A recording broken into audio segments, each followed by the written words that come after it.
Welcome r/Nuclearrevenge. You broke my heart. Time for you to taste your own medicine, quite literally. So, been a fan of this Reddit for a long time and thought it was time for me to share the story of one of my few successful revenges, but I may need to do some clarifications beforehand. I'm not a native English speaker, so please forgive my grammar and syntax errors. Unlike most of the revenges in this place that are justified, I admit this one was very out of proportion. I'm not very proud of it, but I'm writing these more as a way of venting than anything else. I'm no writer, so this is very long, and may be tedious to some. If you wish to read the TL, doctor is down below. Never try this at home, never.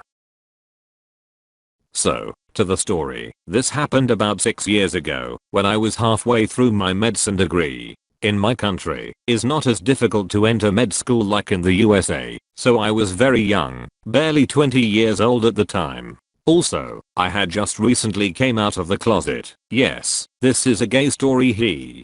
This is very important, because I came out after my first ever male love interest, we will call him Andrew, rejected me and basically outed me to the entire faculty in the process. But that is another story. So, I was in the middle of a very hard meaning heartbreak, when here I met the third protagonist of this tale, my rebound, who I will call Philip.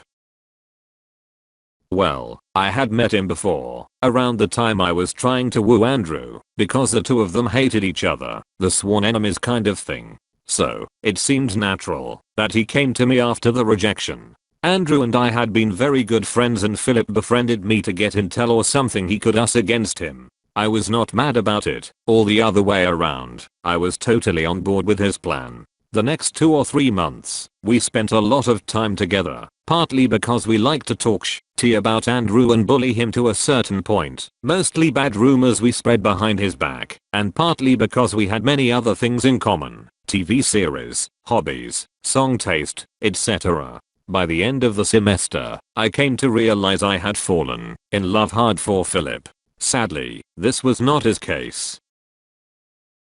Philip was technically straight, so I did not try anything romantic with him. I later found out he knew of my crush anyways. It seems I suck at hiding my feelings, and just decided to ignore it so as not to damage our relationship. But things suddenly changed. He started acting coldly, and treating me bad every time I tried to reach him, and at one point he confronted me about my crush. Not only did he reject me, but started calling me a clingy ****T among other insults. Needless to say, our friendship was completely destroyed. Much later I found out that during this time Philip had been experimenting with his sexuality, and was having sex with another hetero-curious dude. When this guy decided he preferred his girlfriend over Philip, he basically turned his anger against me. I admit, I can be quite irritating sometimes, so it seems this was what made me the perfect bull for his hate.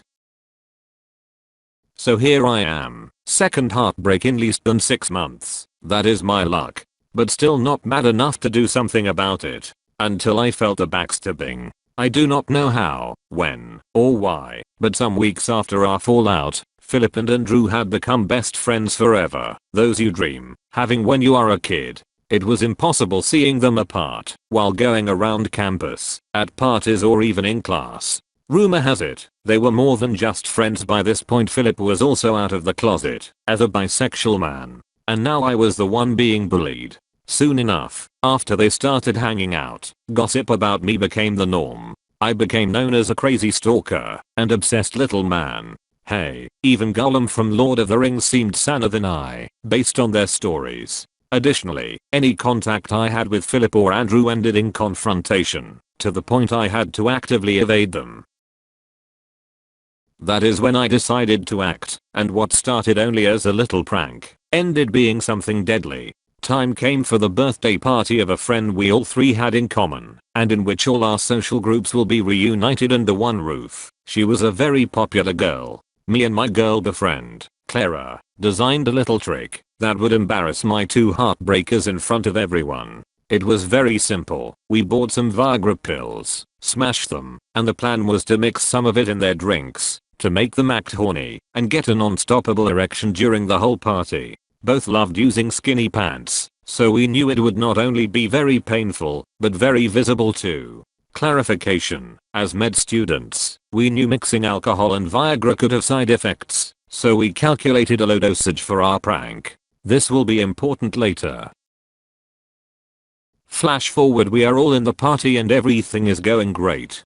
Too great, I will say. I was very happy and very drunk. I even thought of just letting my stupid plan go to waste and enjoy the party. But in the end, my bad judgment won. With Clara's help, it was not hard to slip the Viagra powder in my target's drinks while everyone was distracted. They sipped it whole. Minutes later I could see the effects of the drug on Andrew as he was trying to get away from anyone in the dance floor while covering his privates. Fun fact, in Latin America we tend to dance very close to each other. Perrier intenso, reggaeton, bachata, all that things. So it was actually very funny seeing him at the beginning trying to explain to every dance partner that he wasn't trying to rape them in the middle of the dance floor with his erection. All things said, he was very well endowed. You may be thinking, what a lame revenge, get out of here. But this is not the end. While Andrew was suffering the funny side effects, Philip was not that lucky. His friends were asking if anyone had some medicine for pain control, as he was having a moderate migraine.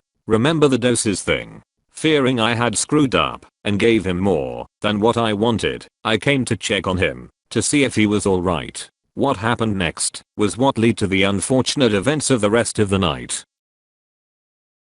When I came close, he pushed me away very hard and threw me to the floor. He was drunk, horny and had a headache, all things making him more aggressive than usual. He started insulting me in front of everyone, shouting that I was trying to take advantage of him while he was sick. If not for some of the people around us that stopped him on time, he would have hit me in the face. In that moment I snapped. I hated this guy. I hated him with all my heart. I hated that I was again the center of all the mean looks because of his dumb comments. I hated him so much, I decided I wanted him dead. Remember, dear reader, I was drunk. Under normal circumstances I would have not been able to pull this through. But the alcohol had weakened my moral compass and the anger had ended the job. I stood up, did not say a thing against him, and went looking for the first aid kit. I had been to my friend's house before, so I knew where it was, unlike Philip's group. I took a pill and handed it to the first one of them I found, telling her it was acetaminophen for the headache. She bought it, and I just waited. In fact, what I had given the girl was a tablet of nitroglycerin I took from the kit. In my country both look very similar, so it's hard to tell them apart. Under normal circumstances, nitroglycerin is used for chest pain, but one of its main contraindications is its use with Viagra due to their potent combined effect. It can be lethal. I knew it. I did not care. Soon enough, I heard the screams. Philip had fallen to the floor due to a drastic blood pressure drop as I expected, and everyone was already calling our version of 911. I will skip fast what happened in the next few hours. The party obviously ended, and Clara took me to her house. She was panicking, believing our prank had killed him, and that we would go to jail for the rest of our lives. I was in my drunk supervillain stupor, and told her to calm down, assuring her that our police system was so dumb they would not find out. I cannot stress enough how drunk I was, and the egotistical douchebag I can become when that happens. Meanwhile, Philip was taken to the ER where they rehydrated him, and were able to stabilize him. So no murder happened that night, although it was close. The next day, I finally recovered my senses while being hangover. Now afraid of my stupidity, I used every means I had to find out what happened to Philip, and, more importantly, if someone knew I was involved in all the thing. Something essential here is that Philip was taken to our college hospital due to our friend living close to the campus. As I was doing my practices there, it was easy seeing his medical record, so this is a reason I know what is coming next. In brief, Philip had entered a state known as distributive shock due to the hypertension he suffered from the mix of Viagra, nitroglycerin and alcohol. Luckily for everyone involved, he had arrived to the hospital just in time and nor his brain nor his heart suffered permanent damage. His kidney kind of had some acute problems but nothing serious. On the other hand, no one suspected a thing about me. The doctors assumed it had been a bad reaction to the excess of alcohol and maybe a recreational drug at the party, as this was not uncommon to happen. Some tests were done but nothing came out, and after he completely recovered, they just decided to let it be. The police were not brought upon even once. The afterwards of all this is very curious. I assume that due to his near-death experience, Philip became more docile, if you could say. The rumors about me stopped, and, with time, our animosity towards each other faded. Same with Andrew. Later that year I found a boyfriend and my heart slowly recovered from what happened with the duo. This experience altogether also helped me realize I had some anger issues among other things, so I started going to psychological therapy to work on them, and to prevent something similar of ever happening again.